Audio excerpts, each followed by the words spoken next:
নমস্কাৰ বন্ধু বান্ধৱীসকল, আশা কৰোঁ আপোনালোকৰ সকলোৰে নিশ্চয় ভাল। আজি মই আপোনালোকলৈ লৈ আহিছোঁ আমিষ আহাৰ আৰু নিৰামিষ আহাৰৰ মাজত পাৰ্থক্য। এই দুয়োবিধ আহাৰৰ ভিতৰত কোনবিধ আমাৰ স্বাস্থ্যৰ বাবে বেছি উপকাৰী তাৰে ওপৰত এটি ভিডিঅ'। তেনেহ'লে পলম নকৰি আৰম্ভ কৰোঁ। ভেজিটেৰিয়ান ফুড হৈছে নিৰামিষ আহাৰ আৰু নন ভেজিটেৰিয়ান ফুড হৈছে আমিষ আহাৰ। ভেজ আৰু নন ভেজ দুয়োবিধ আহাৰক লৈয়ে প্ৰাচীন কালৰে পৰা মতভেদ দেখিবলৈ পোৱা যায়। খ্ৰীষ্টাব্দ 19শ শতাব্দীত প্ৰায় 80% লোকেই নিৰামিষভোজী অৰ্থাৎ ভেজিটেৰিয়ান আছিল, কিন্তু তাৰ বিপৰীতে 20% অৰ্থাৎ 20% লোকেই আছিল আমিষভোজী। কিন্তু বৰ্তমান সময়ত প্ৰায় 71% লোকেই নন ভেজিটেৰিয়ান অৰ্থাৎ আমিষ আহাৰ গ্ৰহণ কৰাৰ বিপৰীতে প্ৰায় 28% লোকেহে নিৰামিষ আহাৰ গ্ৰহণ কৰে আৰু বাকী ভেগান 1% লোকে গ্ৰহণ কৰে, অৰ্থাৎ য'ত কেৱল উদ্ভিদৰ পৰা আহৰণ কৰা খাদ্য খোৱা হয়। আমিষ আৰু নিৰামিষ এই দুয়োবিধৰ ভিতৰত কোনবিধ আমাৰ স্বাস্থ্যৰ বাবে বেছি ভাল সেইটো জনাৰ আগতে প্ৰথমতে আমি জানিব লাগিব দুয়োবিধত থকা নিউট্ৰিচন ভেলুৰ কথা।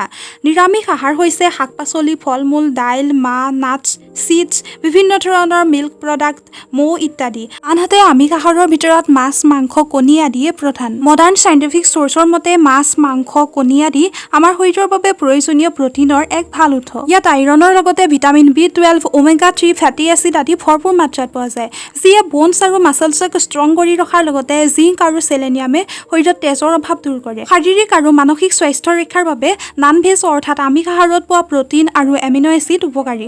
সেইবাবে বৰ্তমান সময়ত বহু লোকে কেৱল প্ৰটিন লাভৰ বাবে আমিষ খাদ্য সেৱন কৰে। কিন্তু আমিষ আহাৰৰ উপকাৰী গুণসমূহৰ সমানে সমানে ইয়াৰ অপকাৰী গুণো আছে। বহু অধ্যয়নৰ মতে আমিষ আহাৰ পাচন হওঁতে সময় লাগে। এই ক্ষেত্ৰত লিভাৰ আৰু পাকস্থলীৰ ওপৰত নেতিবাচক প্ৰভাৱ পৰে।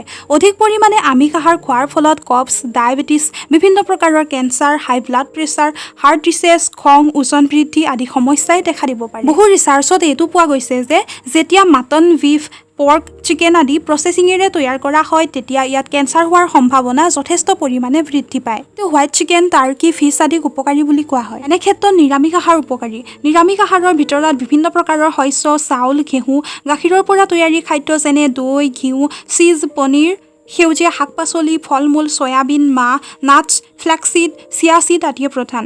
আমিষ আহাৰত পোৱা ওমেগা 3 ফেটি এচিড, বিভিন্ন ধৰণৰ ড্ৰাই ফ্ৰুটছ, ফ্লেক্সিড, চিয়া চিডছ আদিতো পৰ্যাপ্ত পৰিমাণে পোৱা যায়। ই আমাৰ মগজু আৰু হৃদযন্ত্ৰৰ কাৰ্যক সঠিক দিশত পৰিচালিত কৰে। নন ভেজিটেৰিয়ান ডায়েট অৰ্থাৎ আমিষ আহাৰ হজম হওঁতে সময় লগাৰ বিপৰীতে নিৰামিষ আহাৰ অতি সোনকালে পাচন হয় আৰু নিৰামিষ আহাৰ খোৱা লোক বেছি দিন জীয়াই থাকে বুলি বিশ্বাস কৰা হয়। আমিষ আহাৰত পোৱা প্ৰটিন নিৰামিষ খাদ্য যেনে বাদাম, মিল্ক প্ৰডাক্ট, দৈ, গাখীৰ, পনীৰ, চীজ, টুফু আদিতো পৰ্যাপ্ত পৰিমাণে পোৱা যায়। শাক পাচলি, ফল মূল আৰু বিভিন্ন প্ৰকাৰৰ শস্য যেনে চাউল, ঘেঁহু, মাকৈ আদি শস্যসমূহত শৰীৰৰ প্ৰয়োজনীয়তা অনুসৰি এক নিৰ্দিষ্ট পৰিমাণে প্ৰটিন, আইৰণ, কাৰ্বহাইড্ৰেটছ আৰু কেলৰি থাকে। এজন সাধাৰণ মানুহক হেল্থি থাকিবৰ বাবে দৈনিক 60 পৰা 80% প্ৰটিনৰ আৱশ্যক হয়। 100 গ্ৰাম চিকেন ব্ৰেষ্টত 30 গ্ৰাম প্ৰটিন থকাৰ বিপৰীতে নাটছ আৰু চিডছত 33 গ্ৰাম প্ৰটিন থাকে। যদি মানুহৰ তুলনা অন্য মাংসভোজী অথবা তৃণভোজী জন্তুৰ সৈতে কৰা হয় তেনেহ'লে দাঁত আৰু শৰীৰৰ অন্য অংগসমূহৰ গঠন অনুসৰি মানুহে নিৰামিষ আহাৰ গ্ৰহণ কৰিব লাগে। আয়ুৰ্বেদৰ মতেও মানুহে নিৰামিষ আহাৰ গ্ৰহণ কৰা উচিত, যদিও যিয়ে যেনে ধৰণৰ আহাৰ খায় সেই ধৰণৰ ফলেই পায়। পৃথিৱীৰ প্ৰাচীন বহু সাধু সন্তই ভেজিটেৰিয়ান ফুড অৰ্থাৎ নিৰামিষ আহাৰেই গ্ৰহণ কৰিছিল। অৱশ্যে নিৰামিষ আহাৰৰো অপকাৰিতা আছে।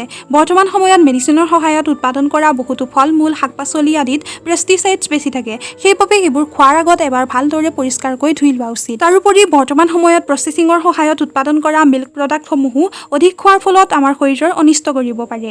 অৱশেষত মই এইটোৱে সকলোকে ক'ব বিচাৰিম, আমিষ আৰু নিৰামিষ আহাৰ দুয়োবিধ সেৱনৰ ক্ষেত্ৰত এক ভাৰসাম্যতা ৰক্ষা কৰা উচিত আৰু যি আহাৰ গ্ৰহণ কৰে তাৰ জৰিয়তে মন আৰু শৰীৰ সন্তুষ্ট হোৱাৰ লগতে পৰিৱেশৰো অনুকূল হয়। বন্ধু বান্ধৱীসকল, আশা কৰোঁ মই দিয়া এই সংক্ষিপ্ত তথ্যখিনিৰ দ্বাৰা আপোনালোক সকলোৱে কিছু পৰিমাণে হ'লেও উপকৃত হ'ব। যদি ভিডিঅ'টো চাই সঁচাকৈ ভাল পালে তেনেহ'লে লাইক কৰিব, কমেণ্ট কৰিব আৰু শ্বেয়াৰ কৰিব সেইসকল ব্যক্তিৰ সৈতে যাৰ বাবে এই তথ্যখিনি অতি প্ৰয়োজনীয়। আৰু এনেধৰণৰ হেল্থৰ সৈতে জড়িত ভিডিঅ'সমূহ পাই থাকিবৰ বাবে মোৰ চেনেলটো ছাবস্ক্ৰাইব কৰিবলৈ নাপাহৰিব। ধন্যবাদ।